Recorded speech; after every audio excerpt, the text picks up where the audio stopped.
Hi. Hello, DM Dan. Hello, Dan. How are we? We're alive. Very good. Why have You- you invited Anton to this session You three are fine. of yeah. his behaviour? That's true. Yeah. Hi. I am DM Dan, and you are the Explorers of Elsewhere, and you are my beautiful audience. Thank you for joining us on this somber occasion. Yes. Yeah, he left off a keyword with what's left of the What's Explorers left of of Elsewhere. Explorers. We are missing two. Yes. We Yeah, are. sadly, in his commitment to realism, Dan has also killed Lane and Meg. So, I mean, There you go. That's method that's the acting is best acting. dedication. Yes, we are missing a Meg and a Lane today, so this episode is decidedly boys' club. But off the back of the previous session, some stuff happened, some things went down. Tell you what, from ground zero itself, why don't you three fill me in on what happened last time? Victor did nothing wrong. Victor is sus. I call this meeting. I think Victor is sus, and I want to eject him from the spacecraft. Okay. Maybe the There's a imposter. poster among us. indeed, we were just having a nice time out in the woods. Atrak was all like, "Hey, I'm evil," and we were like, "Stop it!" And then he was like, "I've unleashed monsters." So we split the party, which is always a great idea. Fantastic idea. Yeah, Now it's Dave- gone wrong. yeah. Victor and Some Eddie of went us to the ran glade. back to fight some monsters, and that was cool. I did a little bit of necromancy, which was a great time. Comstock Light absolutely necromancy. bodied Carla. Milia was devoured by demons. Monsters. She technically isn't dead, but I mean, we'll see. Meanwhile, She may wish she was. Anton, what were you doing in the meantime? Can you Yes, refresh Anton. my memory, please? Victor promised Comstock that he would take care of Addie, and then proceeded And to he shoot her. And he did take care of her and shot her and Bear in the back, and revealed that he was working with Atrak all along. I said take care of her, not take care of her. You should have been more specific, Carl. Come I on. listened to your instruction, Comstock. I did what you told me. Yeah, I mean that pretty much wraps out, doesn't it? So Victor has revealed his naughty side, and everything just started kind of falling apart. But thanks to the combined efforts of Galina, Dume, and Frinka, Eka Bhozdhir, at the very least, is safe. And Comstock jumped through a portal. Jump through a portal. So with that little recap, who would like to crack on with this session? Well, the fact Anton's here, yes, because I'm feeling we may be able to show Victor what for. Okay. Yes, because but we'll find out why Anton's here after this title screen. The world has been broken and remade. Our civilizations are shattered, our people divided. Yet there are those who would rise up to bring a light to the all-encompassing darkness. Hi, my name's Carl. I'm playing Sir Carmichael Comstock in Loravar Cavalier Fighter.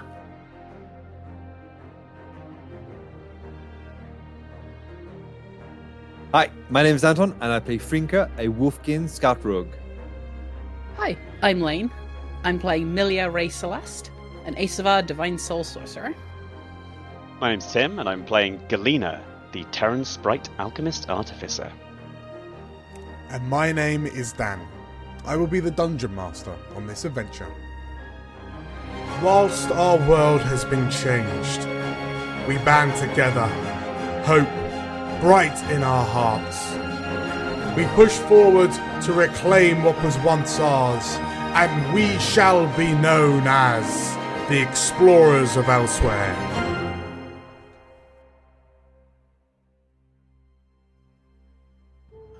Saying goodbye to a friend is never easy, but not being able to say goodbye is often excruciatingly worse. Knowing that there are things you wish you might have said, things that are consigned to a chance now lost. The day hangs heavy with mixed emotion. Whilst many in Eka Bhozdhir celebrate their victory in the defence of their home, thanks to the explorers of New Prosper, there is one who grieves. Triadia is dead. Unbeknownst to the explorers, the group is now heavily fractured with the passing of the young keeper who wished to see a new world with curious eyes, as well as the reveal of Victor's duplicity. As Comstock looks out over a scene likely all too familiar to him, the truth of Victor's betrayal has mostly been lost along with Addy. One other also dances with death. Amelia finds herself plunging through an endless void of darkness, assailed by a tempting and insidious voice. Hot dang. Spicy take. So, we find Milia in a world of nothingness. And a distant voice calling her name. And as the voice becomes clearer and more distinct, she slowly opens her eyes to see the faces of Dume, Frinka, and a surprisingly large Galena looming over her. And as Milia kind of shakes her head and looks around, she looks up to the three of you and, what is happening? And she looks around a bit surprised. Galena, you, after having watched the tide of spectral ancestor warriors flood through the streets of Eka Bhozdhir, Very Return of the King. very Return of the King, you and Dume spied the hulking form of Kigekna, the centaur Wolfkin chieftain, who appeared to be kind of running through the streets with a look of sheer kind of terror and horror upon her face. As Dume saw this, you saw him incant a spell which seemed to lift this this fear from his chieftain, only for her to report to you that Milia was in trouble. In following behind the centaur, you find Milia on her back, covered in cuts and lash marks and what appear to be kind of bite marks. When you approach her, she's unconscious. So, yeah, she is in a terrible way. What do you do? Yeah, I'm probably, as I'm running up, I reckon my enlarge is just about running out. So like Mario when he takes a hit, I'm just going like.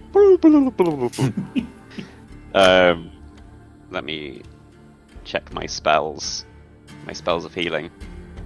No. I have no spell slots left. Ah, interesting. All right.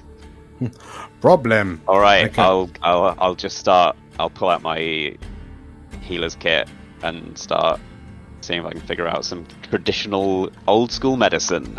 Well, as you do, Milia's eyes softly, gently open, and then she looks to you and, what is happening? Galena, you notice that a little bit beyond, you can see there's a group of kind of panicking villagers who are kind of surrounded by some Wolfkin defenders. Further down the street, you see that this kind of wall of spectral aggression is just kind of washing away, and like the creatures that were attacking Eka Bhozdhir are being butchered by these old wolfkin, and just sort of like pulls to bits as this war host floods through the village. But as you see the panicking villagers, as the defenders start kind of trying to calm them down, you hear like whispers and cries, and oh, they did it! Oh, they've summoned the. Well, they saved them. Did they save us? And you see some people kind of looking over in your direction as Milia like gingerly picks herself up. She looks to you for a moment and where is everyone else? What is? Okay, it's all right. Doomate got rid of all the creatures. I think Comstock's somewhere over the other side of the village. She kind of looks a bit confused for a moment, but like kind of nods her head. She looks a bit woozy.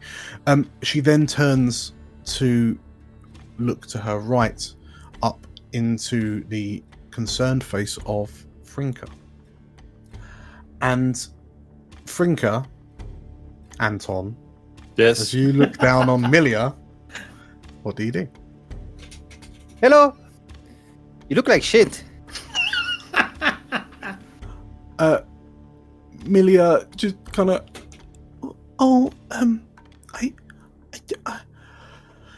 She looks around, and like suddenly it's like a memory strikes her, and she flinches, and she looks around, and the Tamari, where are the Tamari? I think they're gone. Did we see the Tamari? You. So as They you were kind of flying, right? well, arguably this is the first time you've what did you know? I don't know if you did know. But So Frinka, no, but I'm just saying they flew in, so maybe somebody would have seen them. quite possibly. Oh, that's a good. Yeah, because Frinka wasn't there last time they turned up, and I was stuck to a tree. Neither of you two have actually seen them. So, I mean, I guess we've probably heard about them. Okay. Probably heard about them, but well, in which case, yeah, Galena, as you kind of wonder what Milia means, like you take a moment to look at the injuries across her body, and like they don't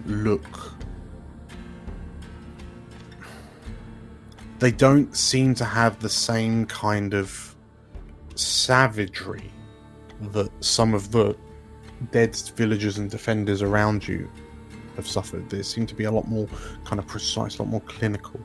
With some weird circular bite marks and stuff as well. Yes, the bite marks certainly give it away.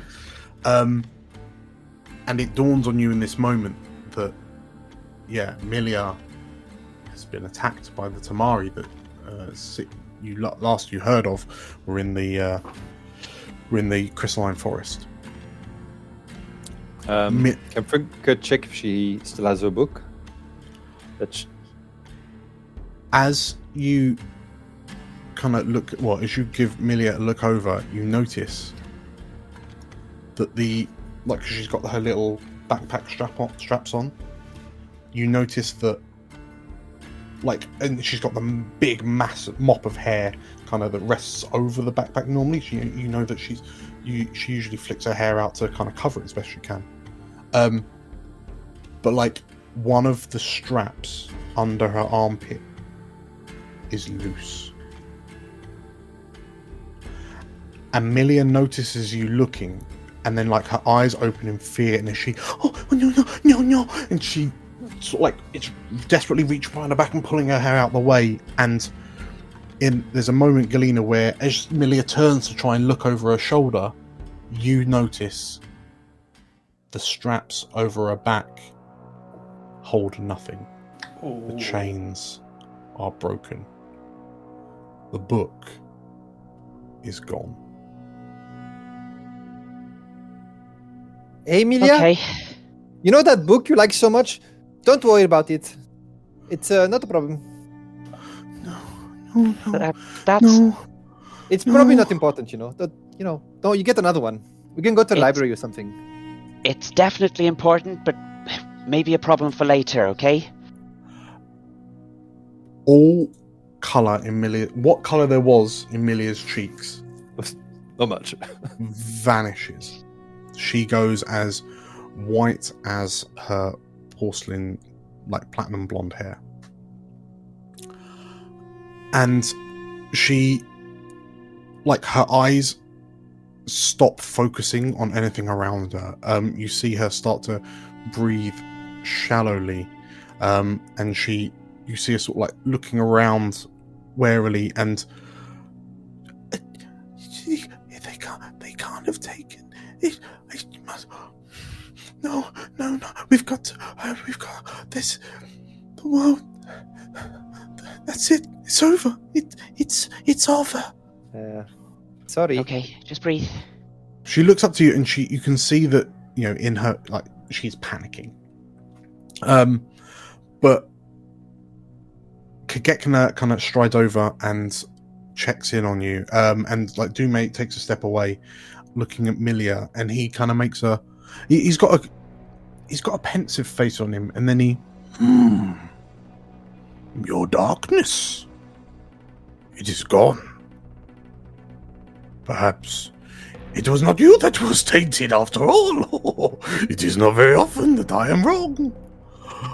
But maybe I'm happy that I am wrong today. No. And Dume... Oh, it was an evil book. Dume nods no. I love evil books, he says. And then he kind of turns to speak to Kagekna, who's kind of gently heading over.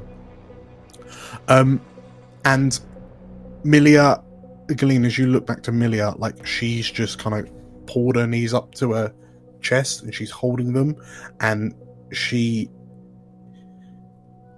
in this moment, you see your daughter in the corner of her bedroom on the eve of the attacks. Yeah, I mean, it was already giving me those kind of vibes, to be honest. And you hear Milia softly whispering to herself, I've doomed the world. I've doomed the world. We're all going to die. You always were. You're still here, aren't you? Remember what I said? Sometimes we fuck up. And then we work and we fix it. You promised me you'd work to try and fix it. Milia looks to you, and like her eyebrows are quivering, and it's like she's having difficulty kind of processing what you're saying. But yeah, Frinka, sorry, as you see Milia kind of going through these motions, and you see Galena trying to help. What do you? I say you can see all these villagers kind of beginning to gingerly kind of step out and kind of climb out their hiding places, and they're looking around like warily in case there are any more of these creatures. But you can see that like there's this sense of there's this swelling in your chest of kind of awe as you see the last kind of few of these spectral guardians beginning to kind of dissipate and turn into like motes of light that just kind of drift and float around the camp like fireflies, even in this sort of like midday daylight. What do you do? Frinka will go around the camp Mm-hmm. to try and make sure there's no more creatures. We'll try and locate Comstock. Okay. Gummy, where are you? Gummy.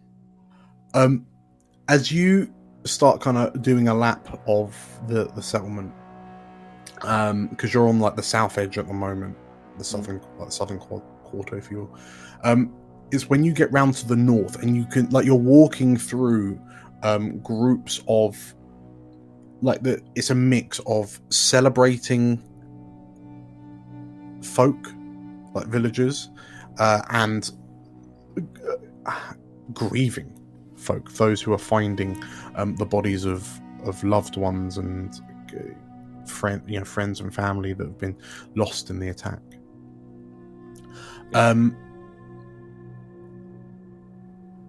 But when you get to the north of the settlement, you find a solitary figure stood in amongst a group of tents, and stood next to what appears to be a hole in the ground, and you recognize him as Megrakan. Some people have referred to him as the Pale Warrior, and he's covered, drenched in He wins. blood and ichor, and there's bits of you see that there's what appears to be like the end of a crystalline claw sticking out of one of his pecs. His war pick is shattered, like it's been swung with such force and violence that the head of it, like the spike of it, is cracked. Cracked off. You can see the beast that the tip is lodged in now, just over to the side. And Megrakan is just very kind of nonchalantly kicking, brushing dirt and rocks and rubble with his foot into this 5-foot hole in front of him, like he's just really gently trying to fill this tunnel hole in.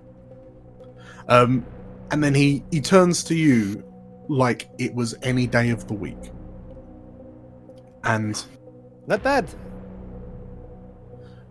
You're the one from the outside of the village, aren't you? Yeah.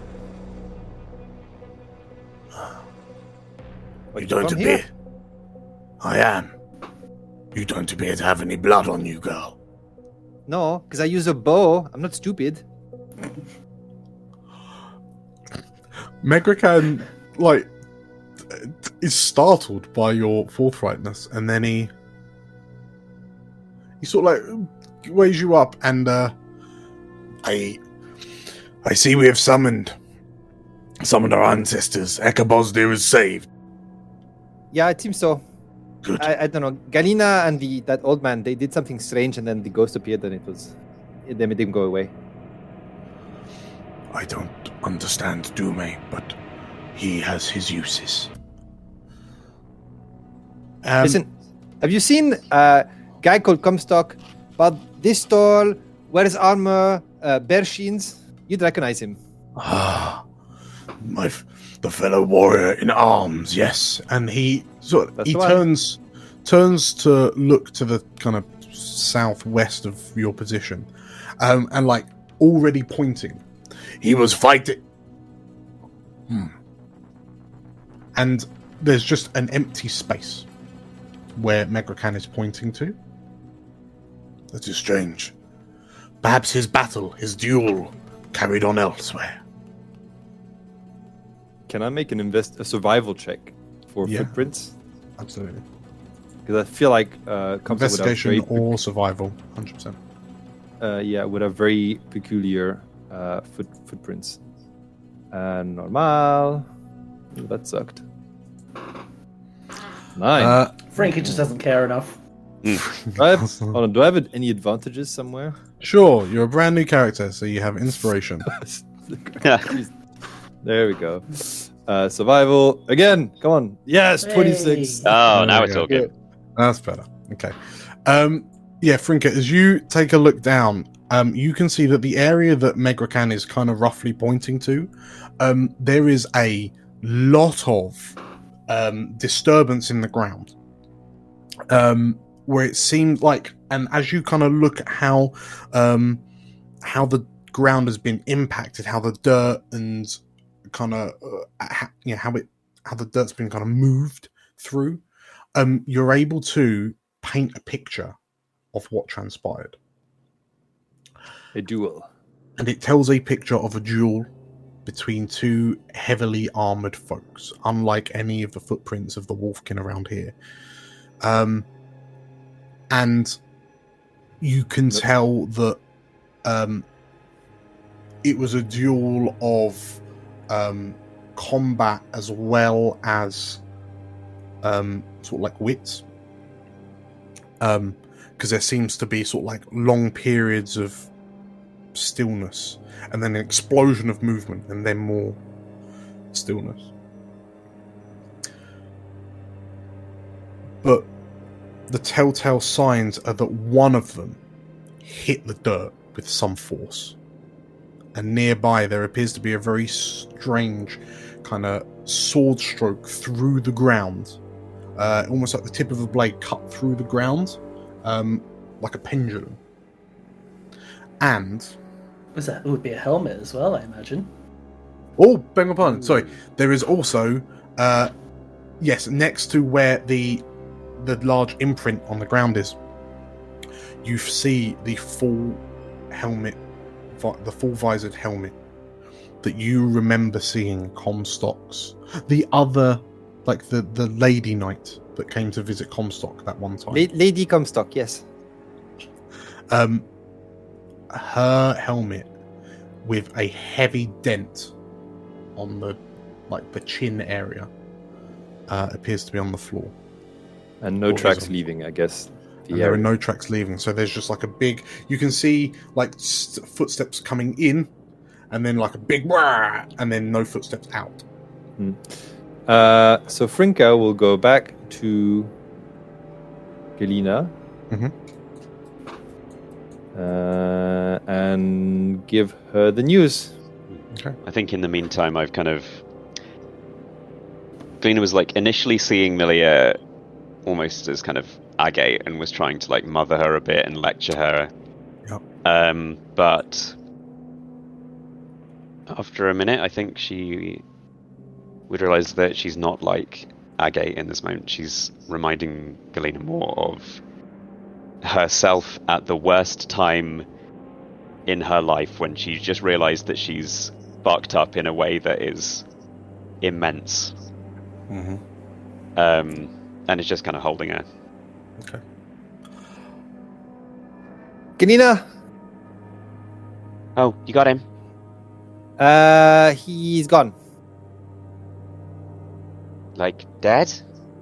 No. He disappeared. He was fighting Lady Comstock. They had an argument. He was winning, though. I could tell from the footprints. And took off her helmet. No way. And then, yeah, I tell you. And then they're gone. They disappear, like vanish, like teleport or something like that. I always thought she'd absolutely crush him. That's amazing. You know what? I thought too.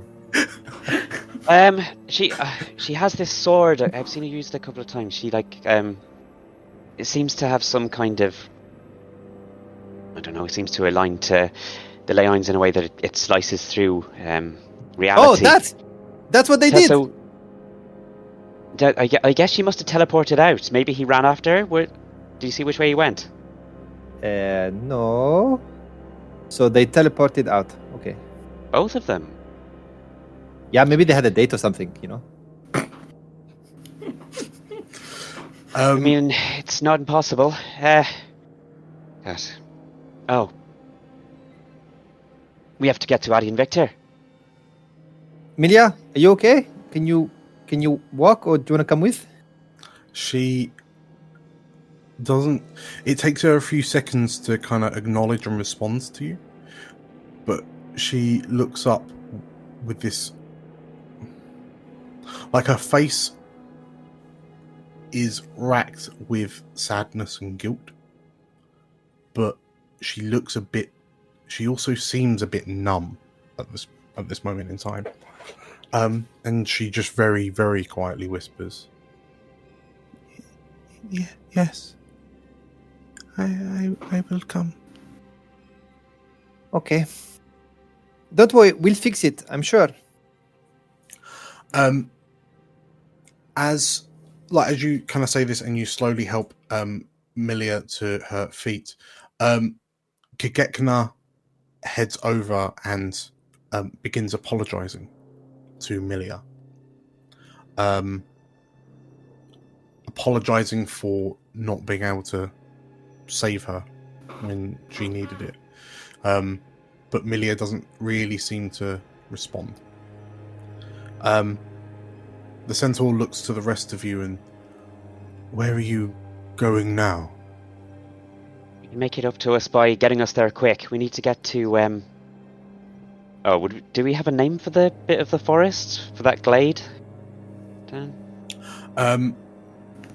You don't really... I mean, I guess the most you know is, like, Elmin had effectively referred to it as Coroloro's Glade. Okay. Our friends are still in a glade not far from here. Can you take us? Kagekna tilts her head. Dume clarifies. Oh, they mean the God's Grove, Kagekna. And Kagekna kind of stiffens slightly as she realizes, as you know, it's mentioned so publicly. But then, like, a look of realization spreads across the centaur's face, and one of you can ride on my back. We will get horses for the others. Dibs.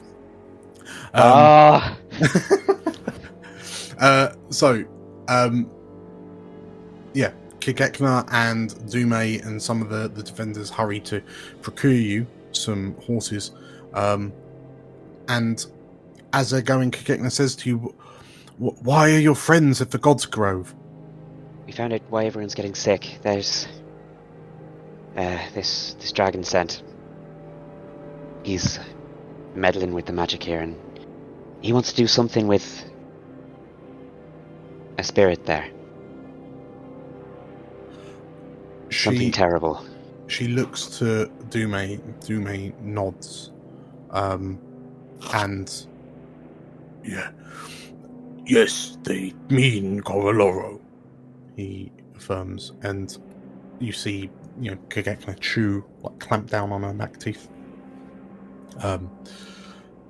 Then we must ride that much faster, she says.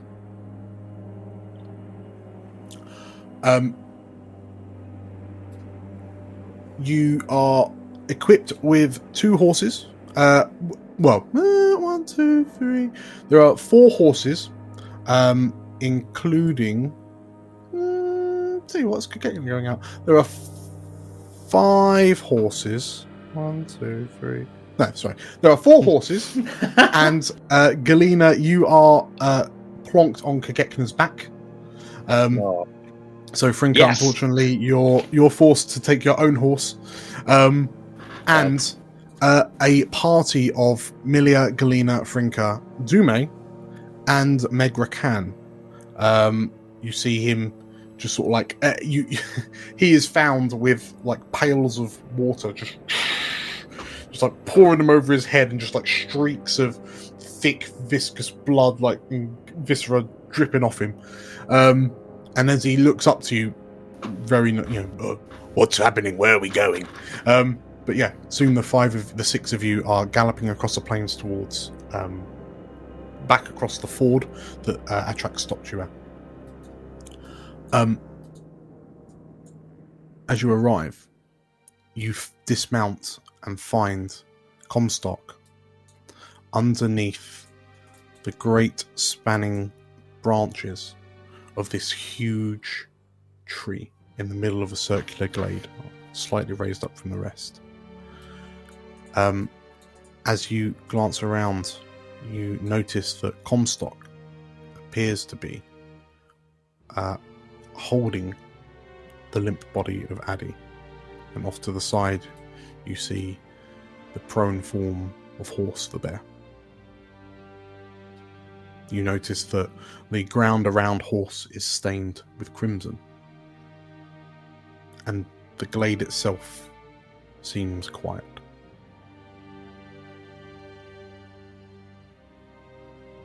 Yeah, can you get me down? Kagekna kneels to let you hop off Galena, and Comstock, you look up to see Milia, Galena, and Frinka arriving. What do you do? As it comes up, so he's just looking up with his eye. His helmet's on the ground. His shield is some distance away with a streak of crimson up it, but he's just he just sort of looks for a moment and then just goes back into sort of quiet state as he's just sort of like laying there with just sort of Addy across him. He's just, clearly red-eyed as he's clearly been crying. As the new arrivals look around, you see that this large tree that Comstock is crouched in the shade of, there appears to be, it's like a protrusion. This has been carved open, almost like a boil, if you will. And Galena, you sense that there is there are strong surges of magic kind of loitering around this area, which seems appropriate given that this is seemingly the home of a god, apparently. But that wound in the tree seems out of place. Wow. More important things on my mind at the moment. Comstock? Is she okay? No. But- All right, move. Please, Galena, do something, please. And I'm just going to, because I'm out of magic, I'll be like, do me! And I'll start. Can I use my medicine check to see if she is fully dead? Please roll me a medicine check. 12. 12. As you begin kind of administering medicinal help to Addy, it becomes abundantly clear why Comstock is cradling her head so. Because as you go to, turn her head, it just kind of rolls to the side too easily. But you reaches- also notice on the back of her neck is what appear to be vicious-looking burn marks, seemingly in the shape of a hand, a clawed hand. Comstock reaches over, is like, Galena, we need magic. Magic. I don't have any. I don't. Had to use everything. Surely the rest of you do. Addy. The keeper is unresponsive. Her orange eyes are dull in luster. You, old man, you got something. Come on. Dume, you can't see his eyes for the black fabric that covers them. But you watch as his shoulders sink and she is gone. It has been too long. I tried, Galena, I really did. I tried. What happened? Addy, I've got your book, Addy. I need to give it back to you. It's not possible. Comstock, what happened? It was a track. I was dueling with Carla, and she went to flee. I chased her through here, and I saw a track with Cororo, and he held Addy in one hand. And I went to save her, but it happened so quickly. And then he fled.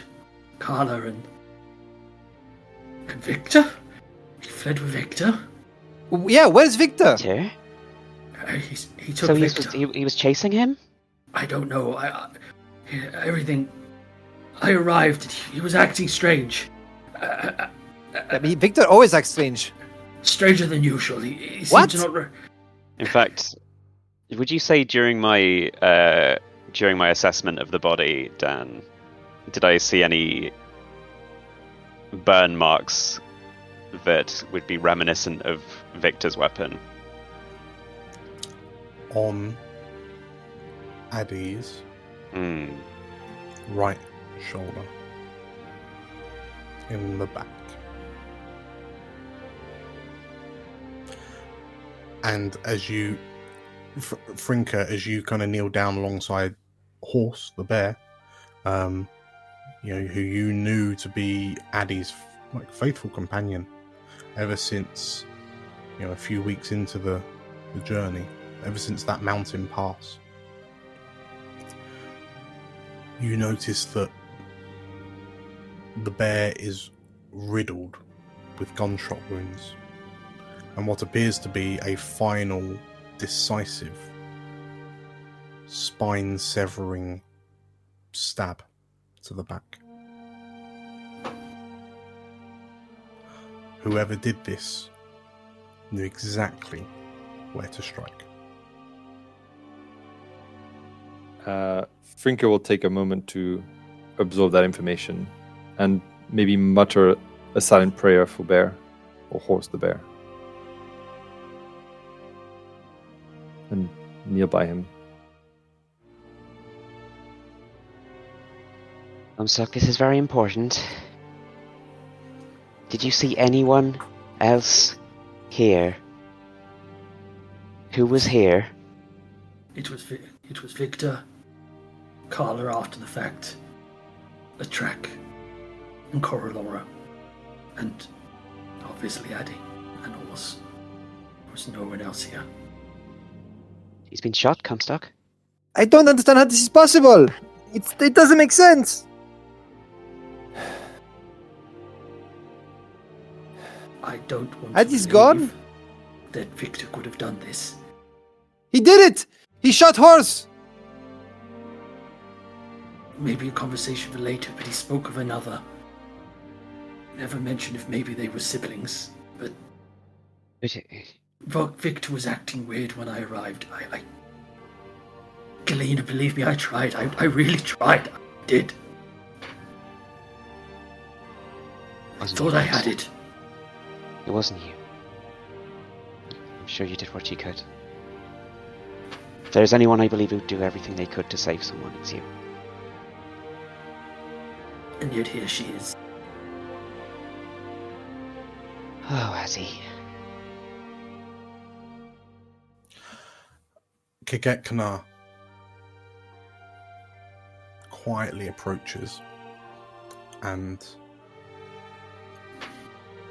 we will do what we can to help you return your lost companions to your home. I think she might actually prefer to have been buried here. Would that Does anyone know? Would that be okay? Do you know what keeper funeral rites are? Have you haven't had a chance to read Addie's book yet, have you, Galena? Not yet. Okay. Kagekna kind of nods, and we would need to speak to Elmin to find out if we can inter her on these sacred grounds. But in the meantime, it is not safe for her here. We do not want to risk attracting the attention of scavengers. No. Oh, poor Addie. She was always so nice. How is it that the only one of us who wasn't broken is the only one who didn't make it through?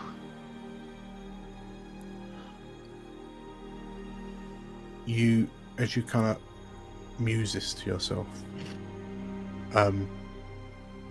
you hear a horse whinny, and it appears that Milia has turned her horse round and is leaving the glade with some urgency. Ilya? She, like her horse, gently, like slowly gallops or jogs out of the glade. I think it's a canter, Dan. The canter's like a little happy dance. Yes, the horse As long canters. as you're not dressed guitar, she's out. Yes, the horse canters out of the glade with Milia atop it. And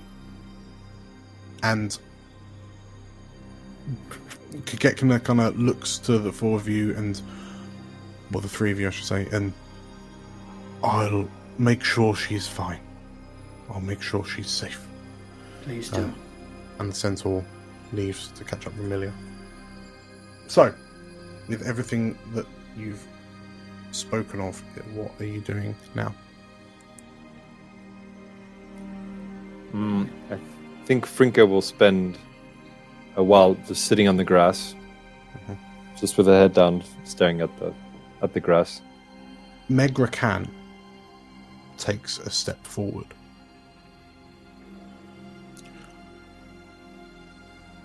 What do you intend on doing now? It would appear that your prey has escaped. You have lost friends and companions. But dwelling on it will not bring you resolution. So, what do you intend on doing about it? Shut up! Shut up! I don't want to hear it! Yeah, you might want to just give us a second, Megrakan. The Pale Warrior looks to you, and he seems steely in his resolve. Your enemy may not be giving you the privilege of time. Megrakan, be careful of your words. Otherwise, you may find yourself one of our enemies.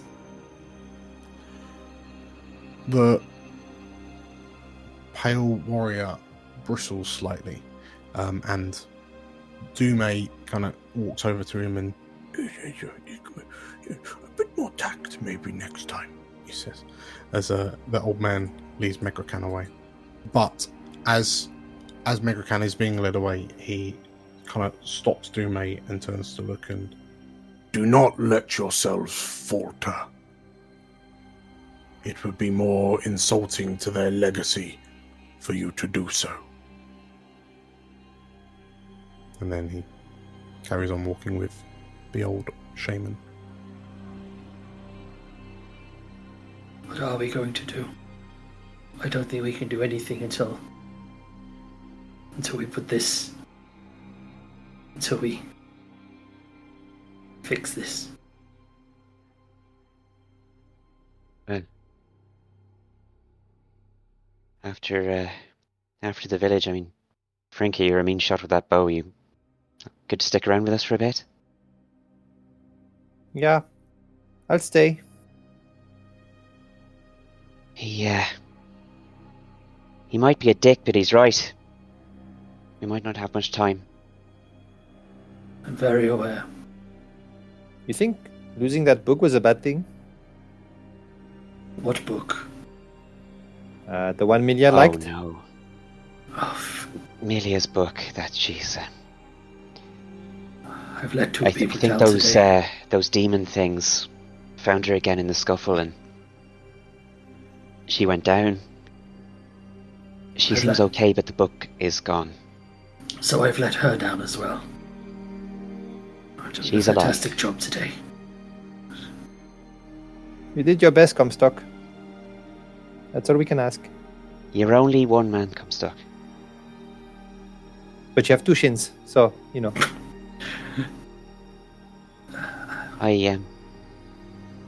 We all failed them. All we can do now is try and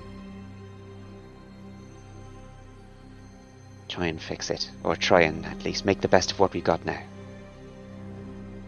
think first thing we should do is take her back to the village. Let's not leave her here yet, as they said. We can grieve. Then we can look for track.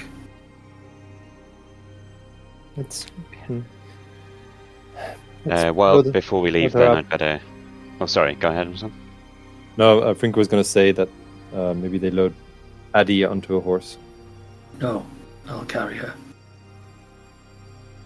Use the Doesn't horses. feel right. Doesn't feel Use the right leaving horses horse for here, horse. but can't carry him. The horses can drag horse. I can maybe with some wood. I can make like a little stretcher that can be dragged. It take me Or only a few perhaps- minutes. Maybe we just burn him, or I can bury him nearby. I can move the earth. It won't take long. Frinka will get busy and start building like a Frinka, stretcher out of wood. Frinka, don't use any of the wood from the big tree. But it's super close. It is sacred. Don't use it. Sacred, whatever. Okay. Runs off. Runs off further. I mean, Frinka, you are very easily able to create a rudimentary sled, which with any of your kind of 50-foot ropes you're able to fashion into a harness to attach to one of the horses to.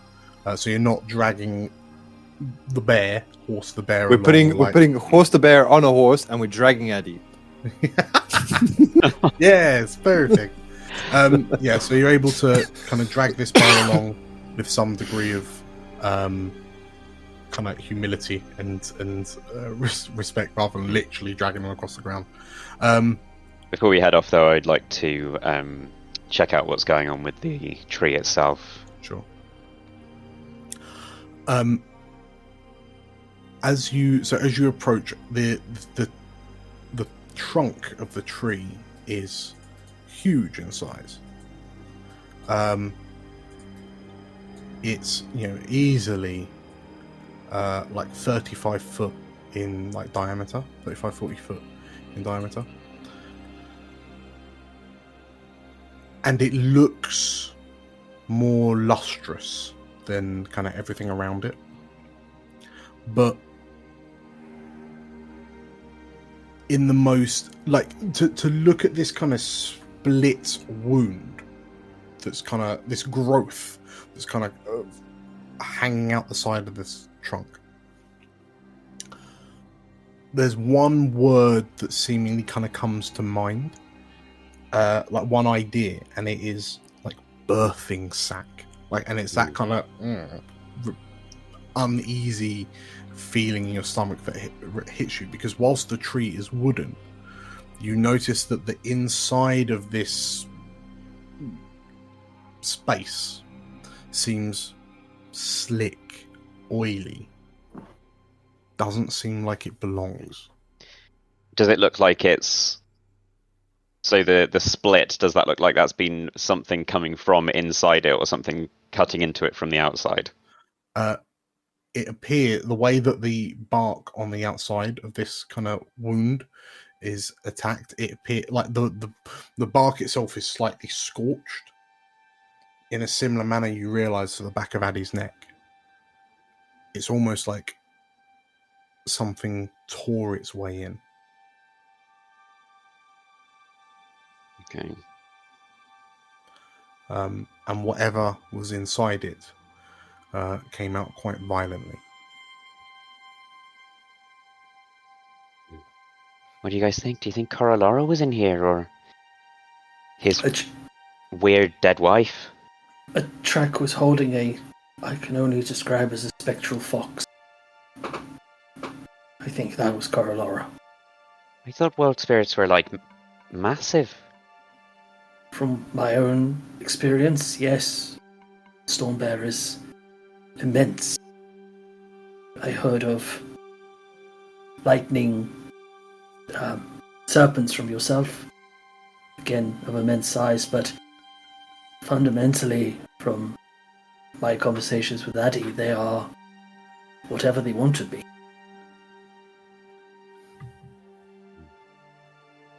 I doubt he wanted to be grabbed by this bastard.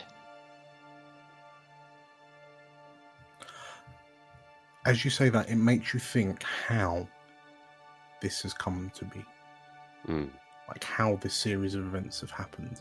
How, like Comstock saying he was holding, the way that Comstock gestures, he was just holding it like a hunter holding a hunted game bird.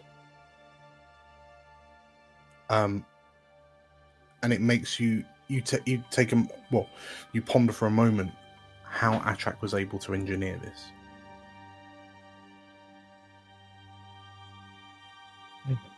I don't know that much about nature and divine magic, so I would either ask Addy or Milia.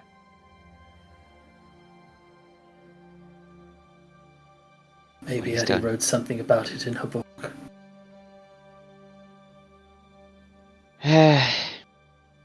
Don't feel right really looking through it, but you're right, there might be something useful. Okay. Alright.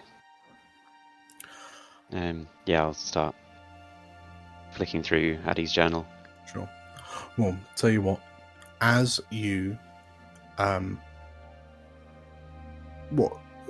about this time, Frinka has kind of finished constructing the sled.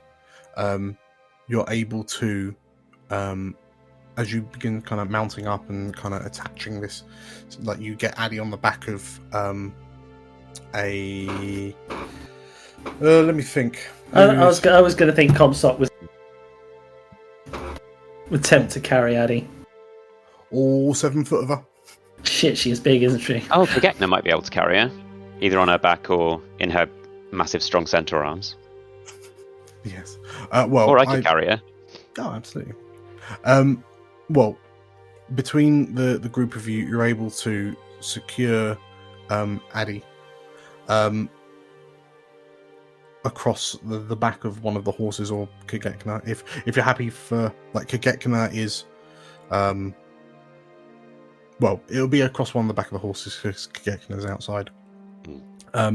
But as you all kind of prepare to head back, Galena, you're on horse. Are you sharing horseback with someone? Comstock, perhaps? Yeah, probably. Yeah, I've ridden with Comstock before, so... Sure. So that with Comstock at the reins, it allows you some time to read this this diary. But as the 3 of you kind of leave the glade, and you find, like, as you emerge, you find Dume, Megrakan kind of stood in one group. You see Milia with her head low talking to Kagekna. And Milia's face, you can see that her eyes are bloodshot red, and as you approach and she sees Addy slung over the back of one of the horses, like Frinka's horse, and then the horse, the bear, on the sled, like on the back of Comstock's sled, Milia just lets out a choked wail and then starts sobbing inconsolably. Kagekna looks over to you all with this, like, weary look, as if to say, I don't know what to do. And then approaches you, and she is not well. And at a loss for words, Kagekna carries on past you. Do you require an escort to your village? I think we should be okay. I think your people will need you at the moment. Deal with your own dead. Kagekna nods. When the time comes, when you need to do what needs to be done, you have the support of Eka Bhozdhir. It is the least that we could do.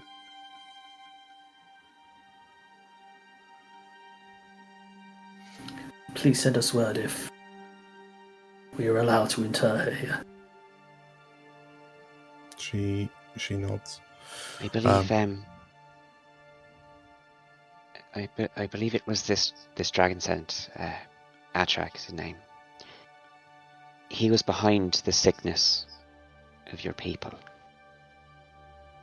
Now that he's left, they may start to recover. I don't know. Please, if there's any change, let me know. Kigak kind of nods. Hopefully, it won't be long before we hear from one another again. And well, maybe we can help each other get some payback.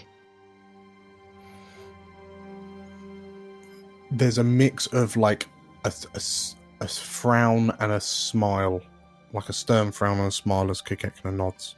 And as she looks at the four of you, including Milia, well, the three of you, she says, "Live well, die strong." And she kind of places a fist to her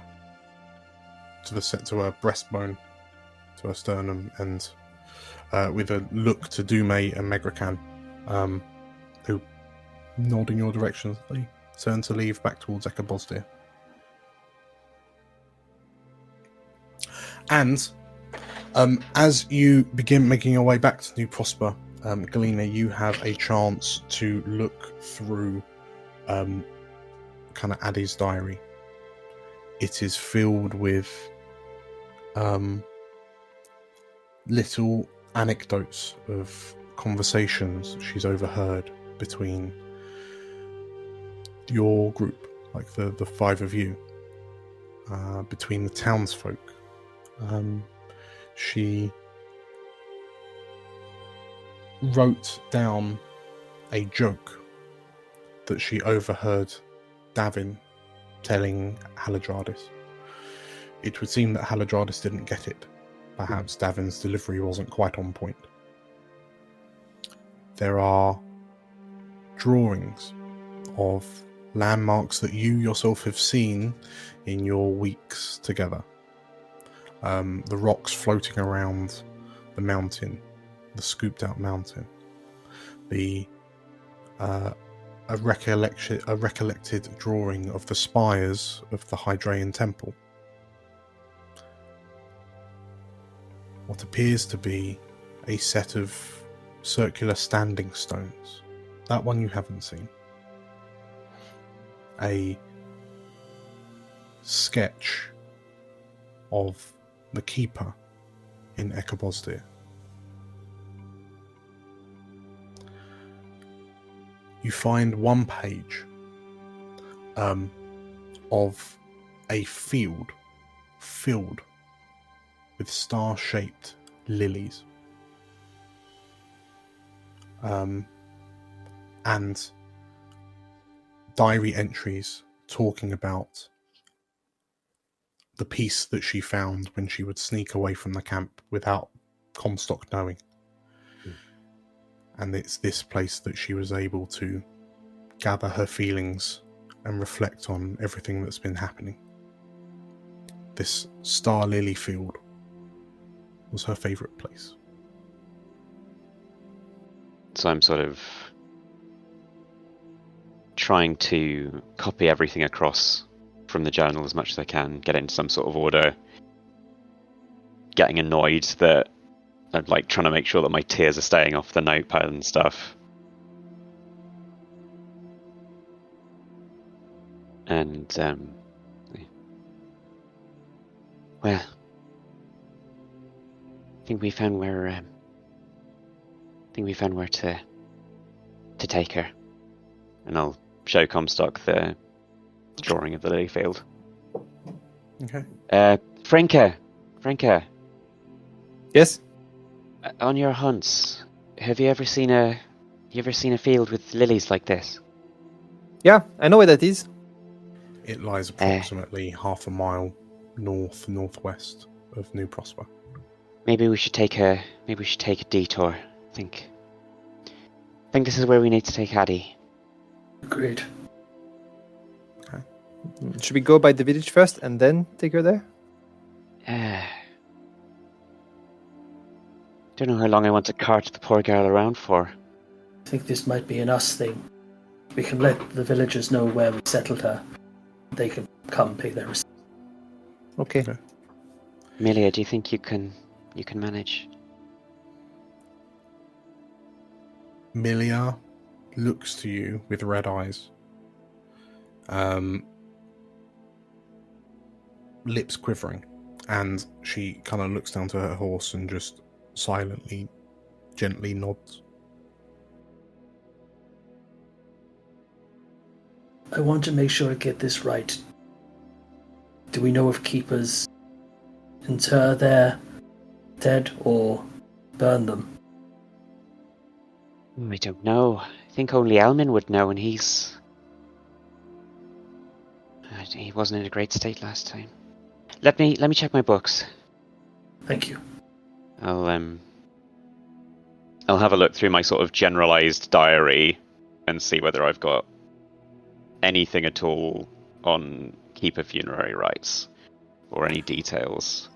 The only kind of notes that you find on it refer to how keepers tend to swaddle their dead in like scented fabrics and then bury them, thus returning them to elsewhere. That makes sense. Only got some notes. I'm sure I've probably got this in a book somewhere, but It makes sense, though. Their connection to elsewhere is stronger than the rest of us.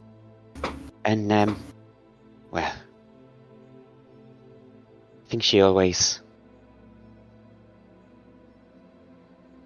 never seemed to really fully have fit in. Don't know if she'd want to be 100% buried like every other keeper anyway. I agree. She'll be wrapped in the arms of an extremely powerful creature. We'll bury her as Addie. Agreed. As you make your decisions, as you decide to swing past the field of star lilies, near, you realise that Wofrinket informs you that is fundamentally on the way home. As you take one look at the glade before turning around and making a start on your journey, I'll have copied across everything that seems of any relevance whatsoever from Addie's journal, and then I'll probably bury it with her. sure, we will grab a quick break. See you in a bit. Oof. Bye. Yeah. Dearly beloved, thank you for gathering for this somber occasion as we mark the passing of Dryadia Oran. We guide her soul unto the afterlife, our grief immeasurable, as we prepare to move on without her. If you desire to commiserate with us, please make sure to subscribe to the Explorers of Elsewhere channel and hit the bell icon for notifications of new releases, such as new episodes of this or our other adventures, as well as our Baldur's Gate 3 co-op playthrough and live stream sit and chat. Please, subscribe. It's what Addie would have wanted.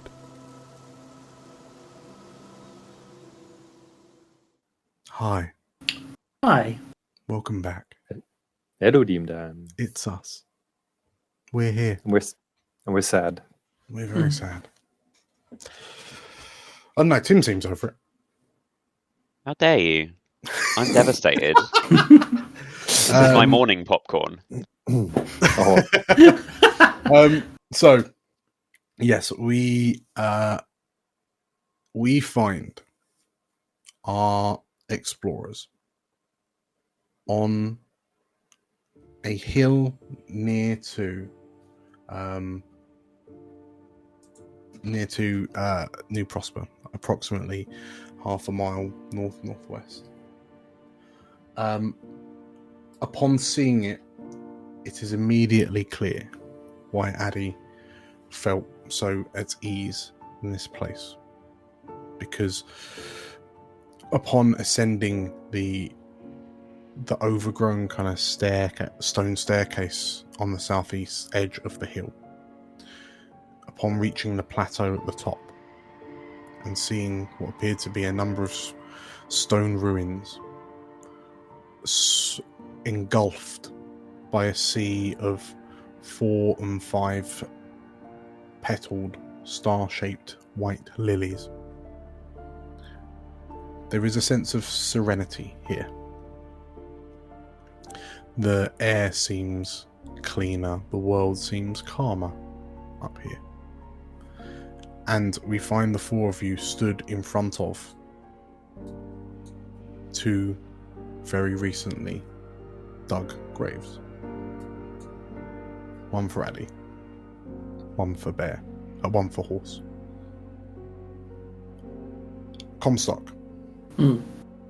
As you look over the 2 mounds of earth in front of you, do you have any final words for Addy? A eulogy? Firstly, Addy, I am sorry that I failed you. I'm sorry that you never got to achieve that which you set out to do. Though, if anything will bring you closer to a world spirit, imagine you're on your way to it now. I hope one day you may manifest as one, achieving your lifelong goal of understanding them, who are the best of us, who always brought cheer and laughter. Even though it may seem sometimes that I was angry at you, I wasn't. I enjoyed having friends. I wanted to be better. I hope you can forgive me, wherever you are, and watch down on me. I'll keep an eye out for you in the lightning. Rest well, Addy. Galena, do you have any final words for Addy? Yeah, I'll kind of inexpertly plant one of the star lilies over where she is. So yeah. Well, suppose you're just off on one more of your big adventures. Sure, you'll find a lot to write home about up there. But just know that you were here to find out about our world, but you changed our world for the better too.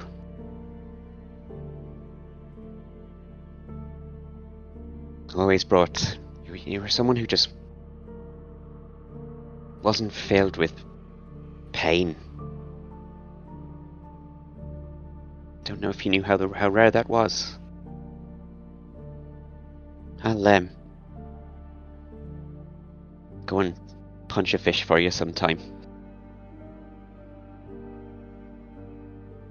I'll miss you. Anyone else want to say anything? Yeah, Franco will step forward. Oh, Addy. You were so sweet, so kind, so pure. I would think about you so every time I go through a forest, every hill I climb, every mountain, every berry I pick.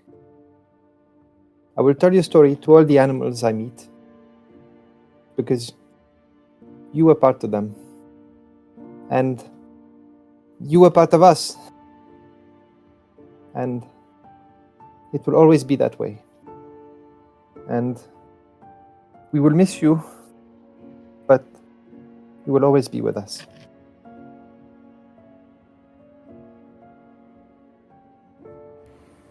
Okay. As you take a step back, Funker, and all eyes turn to Milia, she steps forward and she kind of kneels down at the foot of Addy's grave.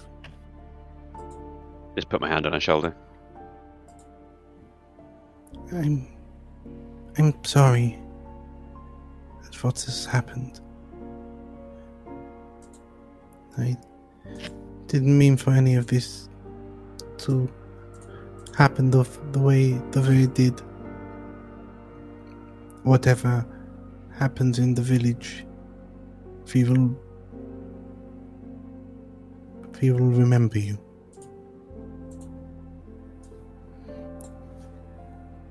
I will remember you. And Milia kind of lowers her head. She begins kind of quietly shaking under your hand, Galena, and then she stands up to the rest of you, and yeah, steps away from the grave. Is there anything the four of you wish to do before heading back to New Prosper?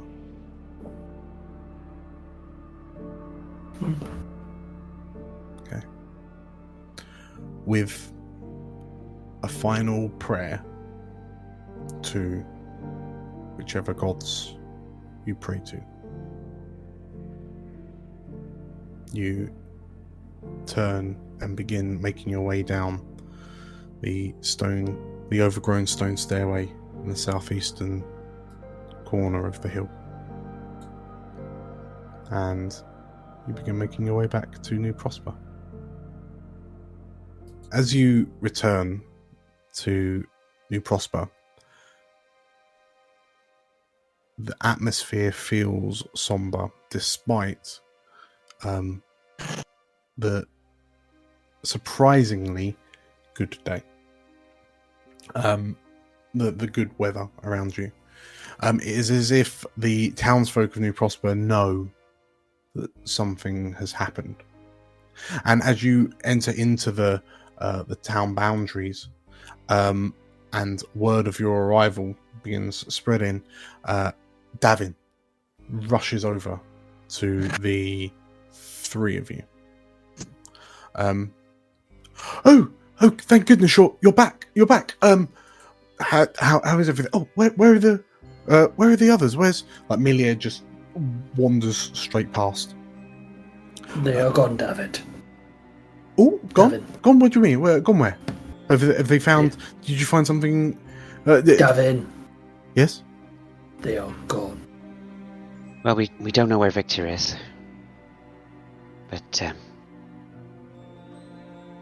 Addy's dead. The Laravar noble stands in front of you, and he kind of looks to you with a tilted head, and in that immediate moment, like, this bemused smile spreads across his face, and then his brow kind of furrows as he begins to realize that you're not pulling his leg.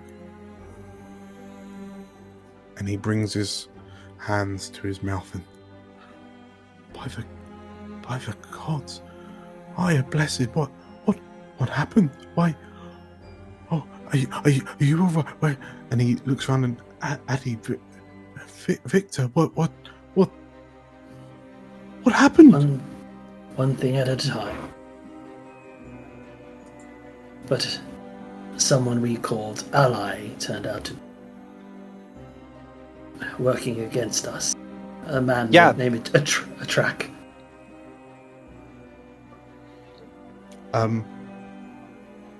Davin looks and there's someone else out here apart from the. Is he one of the Wolfkin? It'll take a long time to explain, Trap. I'll do it later. For now, can you give us peace? He's a dragon scent. If you see him, if anyone sees a dragon scent, we have to know. Davin nods. And this is very important. If you see Victor, come and find one of us before you let him in, okay? Yeah, you tell me right away. I will kill that son of a bitch. I will rip his mustache right off. Like, Davin looks shocked. And of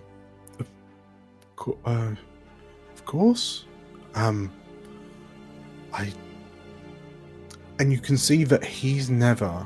This is a man in front of you who has seemingly never dealt with something like loss. He's never dealt with loss before. And he just seems confused. He doesn't know what to do with himself. And as he sort of like reaches out to almost like go to pat you on the shoulder, Comstock, in a there kind of way. But then he's pulling his hand back and he just and he stops, and if there's anything I can do, please let me know.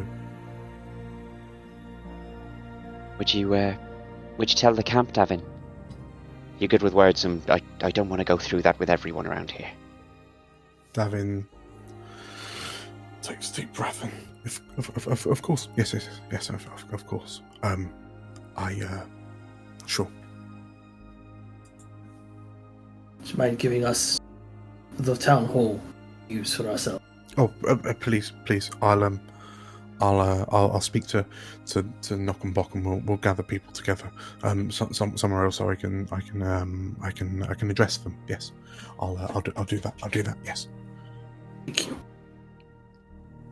And yeah, Davin heads off. So Frinka, Galena, you're given free reign of the town hall. You notice that in your absence, barrels have begun migrating into the town hall, seemingly to begin its transformation into what you suspect might be the sort of like tavern of the village, of the settlement. Galena, any of these your famous rock shine? Well, wouldn't you like to know? Of course they are. Hold on. I'll kind of get around the back where I've sort of stashed a tiny keg just to keep it out of general eyesight. What is it? I think we could use some. Oh, Frankie, you'll like this one. As Galena, as you pour out 3 like shot glass, like cups worth, like it's a shot's amount in a cup, like in a flagon, and as you hand out the 3 to them, and Frinka, like you take a sniff of it and it smells like the inside of a giant hornet. You're able to. Do I drink this or do I put it on my wounds? Drink Either it. or, really. But drinking it's more fun. Have any of you been to Hugelstadt before? No. Barely So- been to this continent before it happened. It's an interesting place. It started off as a castle on a hill, and then people came and the walls expanded,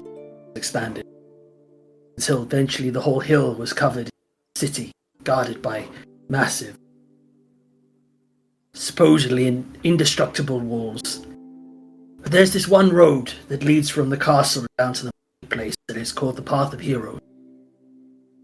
Lined on either side are statues of great Eurostatians past, and empty plinths as promises to heroes of the future. When I was a schoolboy, I walked that path hundreds of times. I memorized every statue, every hero. And I'd always stop in front of one of the empty plinths, and I'd say the name of the hero that would go there. Sir Kami Comstock. I called myself Kami when I was younger. I grew up quite quickly. But I always imagined myself. I always wanted to be. When I was old enough, I joined the military. And for years, I worked my way up. Till I eventually was beaten to a promotion by a plucky young woman called Cara Merlane. One of the finest knights I ever knew with a great weapon. But I always said it would be sword and board was the way. But anyway, times were good. And then the Battle of Hugelstadt happened. And after, the great world spirit saved us.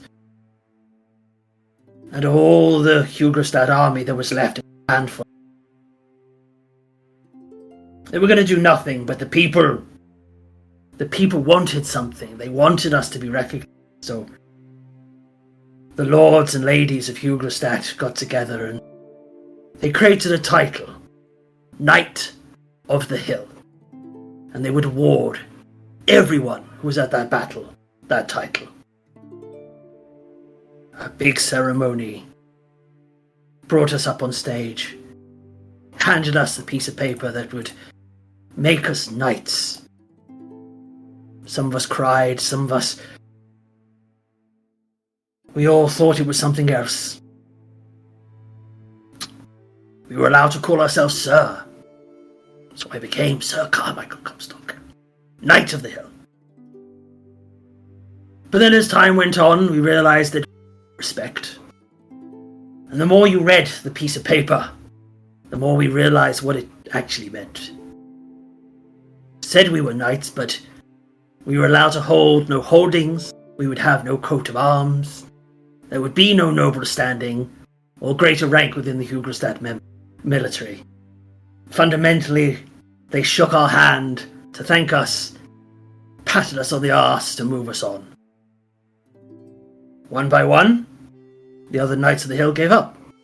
Carla included. She left Hugelstadt soon thereafter, and just one by one, just the name Knight of the Hill meant nothing to anyone but me. Me. I left Hugelstadt as well, determined to make it mean more than just a piece of paper. Wanted to inspire the others, to make them see that we could be more. I was the last Knight of the Hill.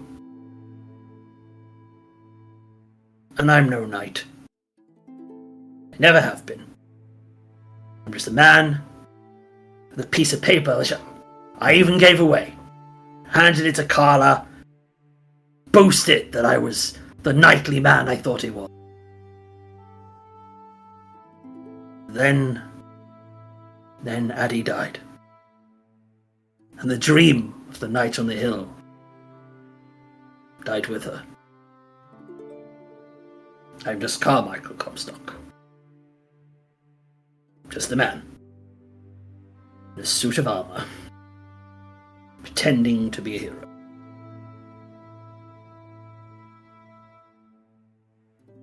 But you are a hero, Comstock.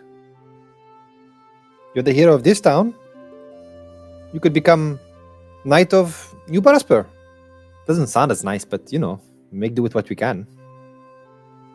It's a nice dream. But I would never really be a knight. I don't think Navin has that authority.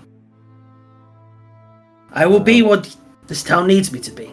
That is as much as I can be, but... What about Protector of New Prosper? That's kind of nice. I won't be naming myself that, as that is a bit presumptuous. Thank you. Well, here's the thing, Carmi. We're all of us just people. A knight's just a bloke with a fancy title whose ancestors killed some people who owned some land. I'm just a woman. Frinka, as far as I know, also. And we just do what we can. And sometimes we make Sometimes we make mistakes. Sometimes we can't always take back what happens. We can just pick ourselves up. Galena, everyone else is extraordinary. The things I've seen you do are extraordinary. Even Milia, I know she doubts her abilities, but she's incredible. As was Adi, and as are you, Frinka. Yeah, I know. But modesty knows no bounds either. I don't have spells. I don't have the knowledge that you do. I was born in the poor quarter of Kuderstad. I was never really anyone or anything. I'm surrounded by greatness. I wanted to be great.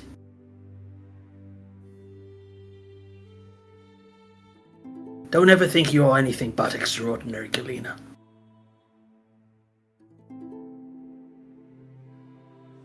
It's big words for the finest swordsman I've ever seen. I do all right. Anyway. It's not what we can do, it's what we do with it. I mean, I'm sure Atrak has some tricks up his sleeve, but that doesn't make him a better man than anyone here. There is one thing that Atrak has that he didn't have before. And that is our ire. He will wear it like a lead weight. It will weigh him down for every decision and every movement he makes. And it will give us time to catch up with him. He also has like one guy with a mustache, so maybe that will slow him down too. I still need to figure out what happened to Victor and what is going on there. I can't believe he would harm Adi.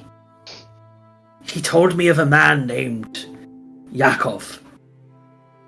I'm beginning to maybe believe might have been twins. Wait, I don't know. I don't. But I cannot believe he'd betray us. Well, we didn't trust him when he first turned up. What changed, except for him hanging around for longer? You know, he used to spend a lot of time like out in the woods. You knew him But- best, didn't you, Brinka? Yeah, kinda. We used to hang out, go hunting. So he used to spend like a lot of time in the woods, like at night and during the day and everything. But like he wouldn't bring much. Like most of it was me. Like 90% of the food, it was me that got it, not him. He's a pretty lousy hunter, actually. I always assumed he was just enjoying his faith. Like myself, I see the word spirit in thunder and lightning. That he saw it in nature. Maybe he just spent time out there because that's how he enjoyed his faith. I don't know. He's a pretty sad man. He lost his wife and all. Dan, can I go back through my notes and talking it through with Frinka, tally up between when we had reports from Eka Bhozdhir of their people being shot and when Victor was missing for long periods? Would I be able to have those dates, do you think? So, from the notes that you've transcribed over from Addy's diary, the demon that was plaguing Eka Bhozdhir, like the outskirts of Eka Bhozdhir, has been around for some time, like ever since, like near the founding of Eka Bhozdhir. And up about the same time that we did. Well, so Eka Bhozdhir was established. Oh no, about it's Eka 9 months. Bhozdhir, right? It was about 9 months. Is about 9 months old, and reports of the demon that could take take someone's life with the hole through the chest. that that started quite early on in Eka Bhozdhir's history, so seemingly much earlier than New Prosper for sure. Seemingly, well, definitely earlier than a lot of like the expedition. Then again, Victor was out here before we got here. Yeah, I mean, do any of his long nighttime expeditions, do any of them sync up with any of the demon kills? So you're unable to kind of correlate specific, because I mean Victor was out pretty much every night. Like you don't really know when that man slept. But yeah, that's true. There is a moment where you stop and you think for a moment, and you realize back to a time when your suspicions of Victor were much greater.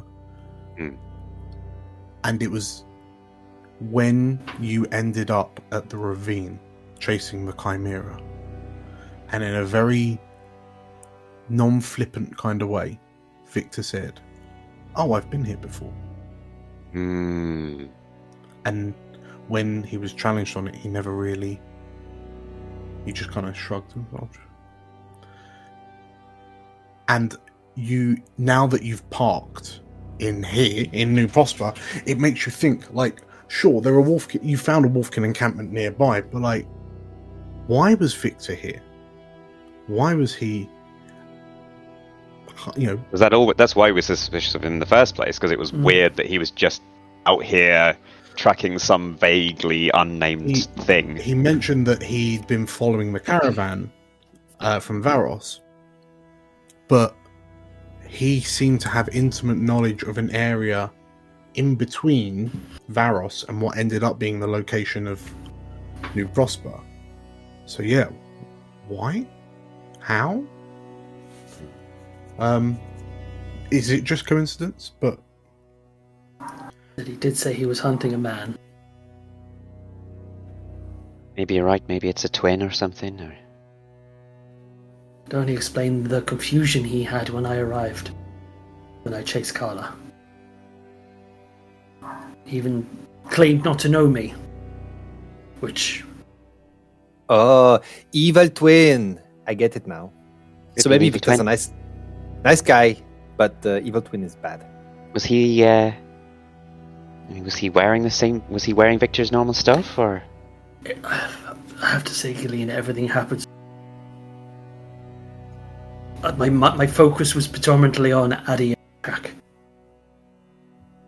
Well, we'll figure Victor out whenever we find him, I guess.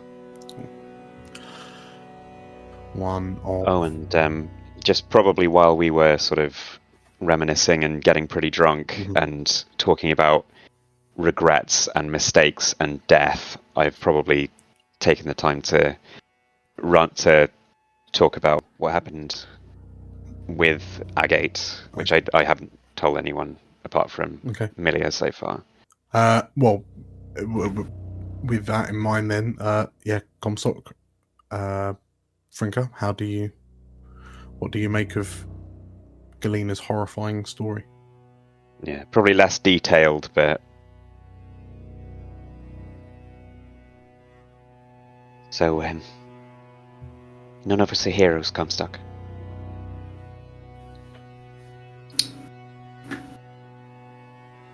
I'm sorry, Galena. As am I. I hope she'll be okay. It may not be the knight I claim to be, but my oath still stands. I will do what I can to get you home, Cat. And as for the crimes you seem to have committed, we're not in civilized country, are we? Well, this is an uncivilized land. If I can get you home... Get me home, and then I can pay for what I've done. I'll speak for your character. Whatever you may have should I be worried? Galena, of all people, I should not be the one you're worried about. Like, I consider you a friend. You came to me first about Agat, and I appreciate that. I'll do everything I can to help you. I'm not really a knight and you're a war criminal. It's not really going to matter at the end. Jeez, you guys suck. yeah. If you hang out with us much longer, Frankie, you're gonna. That is our main kind of thing. You got anything harrowing you'd like to No. relate? No, apart from that creepy guy, Victor. He is quite harrowing, actually. It's okay. I still like you guys. That is something, at least. Well, doesn't matter who we are. Matters what we do. So, and there's one thing we can do, which is find Atrak and make him Kill pay him. for what he's done. But, like, where is he? I'll start working on it, see if I can. Maybe you can figure something out. Yeah, between us, you know a lot about like Victor's movements in this area. Maybe I can find some sort of magical nexus somewhere nearby. Maybe somewhere drawing power. I don't know. Okay, yeah, I can probably Either tackle way, it. I can't find anything at the moment because I am off my arse. So Could we track Carla? maybe. I mean, her helmet should... Excuse me. Her helmet should still be in Eka Bhozdhir. I knocked it the hell off. Smashed her in her stupid... Yeah, it was a good fight, I saw it. I saw the tracks. Pretty impressive, Franca. As you kind of finish your drinks, and Shit, those are strong stuff. you finish your I've watered it down. Come on, Comstock. you finish your first few drinks, and like as you feel like the wooziness kind of set in as this high yield like arcane fuel runs its course through your bodies, before you know it, as you glance outside, day has given way to night, and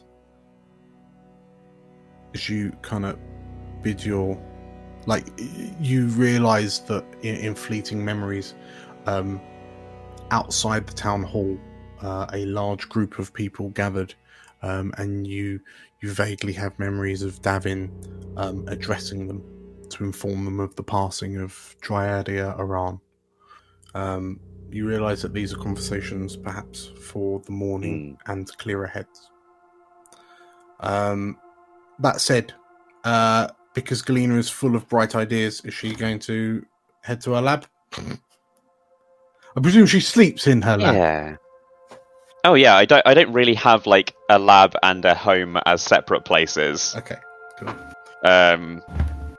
Yeah, I'm gonna head on back. Okay. In which case, as the three of you bottoms up with the last of Galena's rock shine, I'll pour out a thimble of it for Addy as well. sure. Your stomach's grumbling from the seeming lack of food, thanks to this strange blight. You begin making your way to your respective sleepy holes.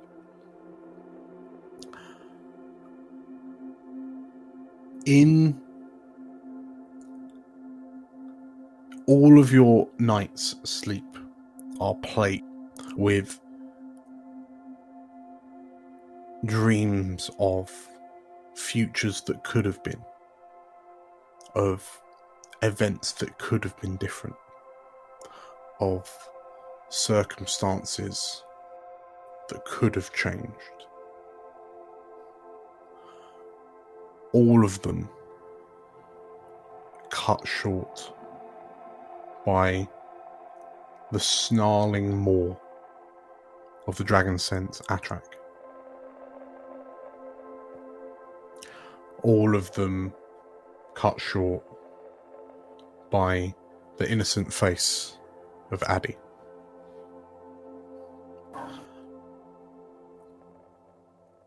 As Galena, you wake up with a start. You have to. There's a pain as you have to peel your cheek off the side of your wooden bench, and you feel that there are indents of the wood grain on your cheek where you've clearly, and like there's a bit of parchment stuck to your lip where you've drooled on it, and it's become affixed slightly. And as you kind of sit up and look around at the collection of mana crystals that you've surrounded yourself with, and you struggle to think what on earth you were trying to figure out, like in your rock shine induced stupor, you notice that you've scribbled a note on your journal in front of you, with presumably your quiver and ink from the well that you've knocked over, and is now the ink now dry and staining the wood top. And as you look down at your note, your eyes open in shock and surprise. Comstock. You hear a knock at your... You hear a throat clear at your tent. He pulls his eye patch from his good eye back to his bad eye. Oh, yes! Actually, Frinka, what are you doing on this morning? Up and early, making breakfast. Okay. In which case, yeah, Comstock, as you hear this kind of knock, in inverted commas, this knock, Rapping. yes, from someone outside. Chamber door. The tent kind of flap opens up, and stood in front of you, like stood in the tent way. It's not a doorway. Tent flap way. There are 4 figures arrayed in front of you.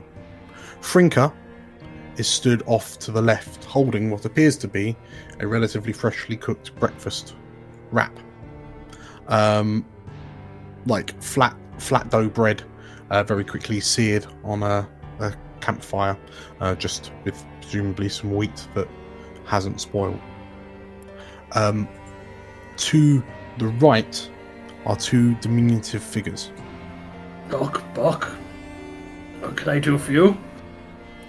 Nock and Bok stood with what appear to be mining helmets upon their heads. One of them proudly holding what appears to be a blacksmithing hammer, and the other with a slingshot. And between them, Hell yeah. Davin, wearing an ornate breastplate, like half breastplate armor. Daddy's armor. I was having a think about what you said, about what you were all saying yesterday. I heard your stories through the window of the town hall after I broke the news about Triadia. And I've realised that you've all been so supportive of me ever since we left Varos. And now some of you are even calling me a leader. But I feel like if I don't help you with what happens today, I can't really call myself a leader. So I've spoken to Nock, Bok, and Frinka. We're going to join you. We're going to come with you and find Atrak and bring whatever sort of justice we can to him, make him pay for what he's done. And after it's all finished, we can come back here and carry on living the rest of our lives, knowing that we did this together. I don't know why I brought this, but I guess perhaps I thought maybe I would use it, but realistically I haven't got the first clue how to. It's a family heirloom. It was my mother's and her mother's and probably her mother's. But I think maybe you should have it, Comstock. And he produces what appears to be a long scabbard with a sword hilted in it. Are you sure? Well, I feel like if there's ever a chance to use it, now's probably the time, and I don't know how to use it. And Frinka doesn't look like she uses it, and I think it's a bit too big for. Yeah, I can. Give it to me. As Frinka says that, you hear, "What are you saying?" And I'm strong. As for an ancestral magical sword, I think it's best in the hands of my head of security. Wouldn't you agree? I will take good care of it. Be He sure nods. to return it to you. He nods, and in your inventory, you have a fencer's blade. Ooh. What do it? As you receive this, you feel this sudden lurch in your gut, and you watch as Davin and Frinka and Knockenbach all sort of like buckle at the knees slightly, and like you feel a kind of lightheadedness, almost as if you just plunged underwater for a moment. And as you kind of look around wondering what's happened, you see Galena, you have felt this within your tent as well. And like almost as you've read the words on your page, the mana crystals show us. And you realize as you feel this lurch, your right hand almost like violently lifts up and yanks you into the side of the table, and all the rock and the mana crystals you've got arrayed on the desk slide a few inches in a northern direction. And you realize that your hand seems like something's tugging on your hand, like it's trying to pull you in a direction. Oh, gee, you son of a bitch. As you kind of step out, there's another yank, and like as you're running, your right hand kind of whips across you, and all you risk, like you have to pull your head back to avoid slapping yourself in the face, and you end up kind of pirouetting slightly as you regain control of your hand, and you see Davin, Frinka, Knockenbach wearing mining helmets for some reason, stood outside Comstock's tent, and you can see them sort of like holding on to things to steady themselves. You look around and you notice that some of the villagers who are up and about also, like one's fallen over, one was carrying a heavy crate of something, and just like that's strewn across the floor as this person's been tugged over. And something is summoning you.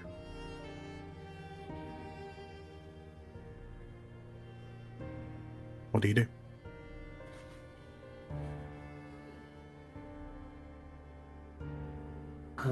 Is that just open to everyone? So, what do you do, Galena? I guess I'll scurry over to where the group is. I think it's him. can feel it in my hand. You mean you can feel it in your hand? There's an intense concentration of magical energy. The crystals have been responding to it. And this is a crystal. And can you lead us to him? It can lead us to something. And if he's doing some kind of something intensely magical. Yeah, I think so. Give me a moment to don my armor. Okay. Retrieve Milia. Don't forget the shin pads. Never needed them, still don't. Okay, so Galena, if you head to Milia's tent, you find Milia sat on the edge of her bed, and as you enter, she kind of just looks up to you, almost as if she's been expecting you. And she looks to you with this kind of worried face, and she says, "It's him, isn't it?" I think so. I think so. So what do you say we go and deal with him? But what if I fail again and someone else? What if I've started another eschaton? Well, we made it through the last one, didn't we?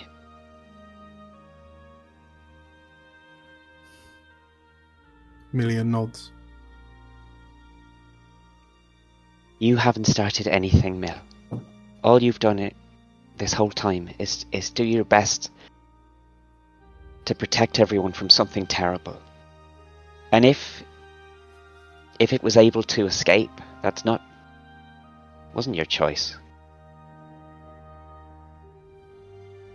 Milia looks a bit forlorn, and then she looks up to you and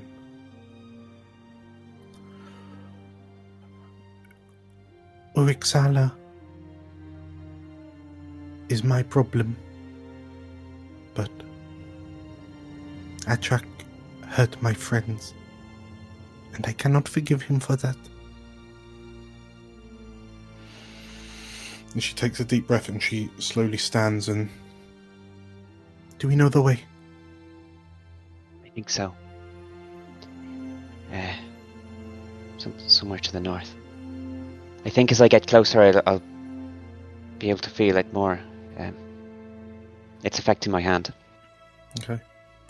So Milia nods and sort of like looks around, and you see her instinctively reach for the leather strapped backpack, and then she stops and realizes, and she looks to you, and like there's a bit of a lost look in her face, but then she like takes a deep breath and then just strides out of the tent past you, with a bit of pluck in her step. And Gillian, as you kind of follow out after her, you see Comstock kind of like doing the final buckles on his armor as he's kind of sorting he's caught in his cloak a little bit, and he manages to clear it out, and he seems to be holding a scabbard. He's got one scabbard on his waist, he's got another scabbard in his hand. You see him looking, and then he just starts unbuckling the one on his belt and sort of like handing. Give him more credit than this, Dan. Do you know how He's got two swords. He has no idea how to function. But you watch as the group of you begin gathering together into what is effectively a war party. So Galena, Comstock, Frinka, Milia, Davin, Nock, Bok. And as you kind of gather together, Galena, you're able to follow the feeling of like the periodic tug on your hand, and every time you feel that surge, all of you feel that kind of nauseous wave roll through you, like someone's grabbing the base of your spine and pulling out the front of your guts. Like it's an uncomfortable feeling that gets stronger and stronger as you go. Following the sensation, you find yourself heading north out of New Prosper. And as we do that, I think I'll find Daffyd if he's around. See, Daffyd, get to Eka Bhozdhir. Tell him we're heading north. Oh, yeah, absolutely. And you see him sort of like mount up on he rushes off, staggering a few times every time there's a surge, before finally getting himself up into a baying horse that seems panicked by what's happening. And like with a quick kick, he gets the horse to begin breaking into a gallop. I have him my second command, but I really need to teach him about the hierarchy command here. As you follow this sensation, Galena, like using your hand almost like a divining rod, you find yourself crossing through the forests at the wood at the north of New Prosper into the Saran lowlands. And the further you go, the more you realise you're heading basically towards Crystal Spine Forest. Back to that crystalline wood that you left only a few days ago. And as you kind of look at one another and the hand draws you further and further into the forest, you pass through the area where you were all attacked by the Tamari for the first time, until you find yourself, until your hand just seemingly stops being tugged, and you find yourself in the midst of the forest. And the feeling just stops. I'm gonna kick in my tremor sense. Okay. As you close your eyes and focus and you place your fingertips to the ground, you recognize that the ground beneath your feet is almost rumbling with something passing through it. And as you try and focus in on it, you realize you're feeling mana flowing through the ground beneath your feet in waves, to such a degree that the insubstantial magic is causing vibration, micro vibrations in the ground underneath you. And as you stand and look around, you notice that your right hand is glowing, similar to how the trees glowed in the presence of magic. Comstock and Frinker, what do you do? Yeah. Frinker's probably bored. You seem focused. Is it here? Or is this just another breadcrumb on the trail? I don't know. I've lost it. Roll me an Arcana check, Galena. Yeah. With advantage. Ooh. 22. You say that. I've lost it. I don't know where it is. And then you stop and look around and you wonder why, of all places, you've stopped here. Like, this is a very, in inverted commas, it's an inconsequential part of the forest. And something doesn't feel right. But off the back of a 22 Arcana, you realise that your crystal hand that's been drawn, the magic that permeates this forest, is one of enchantment and illusion. Ooh.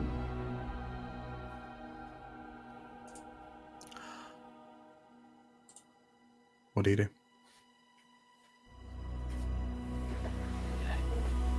So, what are we doing here? Well, good question. There's probably something here we can't see. No, I can see everything. You can't. You've got good eyes, but not that good. Like Thing what? illusory here. Illusory. Anyone who's interested can roll me an investigation check. Investigation or perception? Investigation. Ooh, okay, let's go. Frinka! Oh! So, Frinka, as you turn in, no, I don't. I see everything. You stop and like you just kind of like shake your ponytail over your shoulder, and then you stop and turn your head to look to the right, because you realise that the light that streams through the canopy overhead of these crystal trees, it's not flowing, it's not projecting from the right direction. And as you look around, you notice there seems to be an area in front of you where the light, the rays of sunbeam, seem like they're refracted the wrong way. It's always jarring when the artist gets the light source wrong on a scene. Fring will go, yeah, so clearly the light is wrong. What about that? You can see it, right? It's clear. Everybody saw it. I saw it. What? Once this is pointed out, the two, like everyone in the group can now see it. The light's traveling diagonally in kind of one direction, apart from immediately in front of you, where it's mirrored. Fascinating. I'm just gonna walk towards it with my crystal hand stretched out in front of me and keep walking and see if I hit anything. You all watch as Galena takes a few steps forward with her hands out. There's a pensive few steps, then a few more. And then, Galena, as you worry, as that intrusive thought that you look a bit silly begins to formulate in your mind, your hand touches something solid in a space where nothing exists. And as you pull your hand back in shock, you watch as your hand kind of glows brightly for a moment, and what you thought was a space filled with crystalline trees begins to change into a wall of blue and pink crystal, identical to that of your hand. And as you take a step back and keep looking up, this wall carries on stretching for like a good 100 feet plus in both directions. You realize as it stretches out to the left and right that it is seemingly almost curved in shape, and as you look up and it stretches taller and taller, it breaches through the canopy, the trees disappear, and the light streams directly through, hitting what appears to be this crystalline tower and reflecting back down on you in a different direction. And as the lot of you take a few steps back, you find yourself in the shadow of a 100-foot tall crystalline tower monolith made of jagged mana crystal, bordering, like, larger than some of the hills that surround New Prosper, jutting from the ground like a blade. How did we miss this? Evidence below, this is too much. This is too much. As you take a look up, and like the illusion that's covering this tower begins to fade, begins to fully fade, revealing the majesty of this giant structure. You see in front of you lines of light beginning to form what is effectively a doorway. And as you kind of look to each other and wonder what on earth is happening,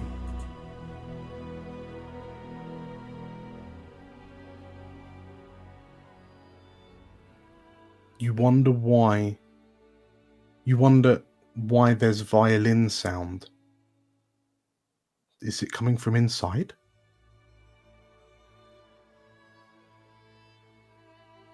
And it's a song that you've never heard before. And as the 7 or so of you look to one another, you hear Knock kind of mumble, "Who the bloody hell's that?"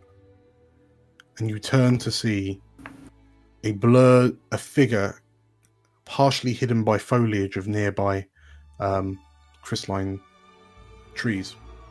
A figure in green and browns, long flowing blonde hair, eyes closed, lost in the song that the melody he plays on an ornate violin.